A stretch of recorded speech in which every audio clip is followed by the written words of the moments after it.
Book నుంచి అక్షర విభాగం గురించి తెలుసుకుందాము. తెలుగు భాషలో 56 అక్షరాలు ఉంటాయి. ఇవి అచ్చులు, హల్లులు, ఉభయాక్షరాలని 3 విధానాలు.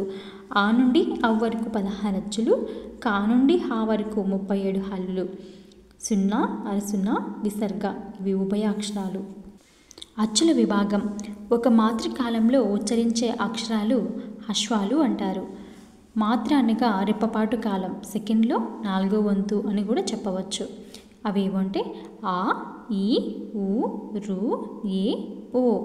నెక్స్ట్ వచ్చేసి 2 మాత్రల కాలంలో ఉచ్చరించే అక్షరాలు దీర్ఘాలు అంటారు. అవేంటో తెలుసుకుందాం. ఆ, ఈ, ఊ, రు, ఏ, ఐ, ఓ, ఔ ఇవి దీర్ఘాలు అంటారు.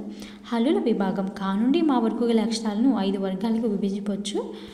ఖ, ఖ, ఘ, ఘ, ని, చ, ఛ, జ, జ, ఞ. ఇది చ వర్గం, ఇది ఠా వర్గం, థా వర్గం, ఫా వర్గం. కఠినంగా పలకబడే అక్షరాలు పరుషాలు అంటారు. అవి కచట తప. తేలికగా పలకబడే అక్షరాలు గజడ దబ ఇవి సరళాలు.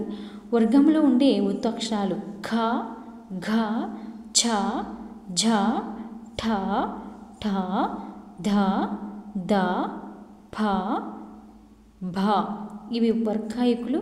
ముక్కు సహాయంతో పలకబడే అక్షరాలు జ్ఞ, ఇనే, అన, నా, మ ఇవి అనునాసికాలు.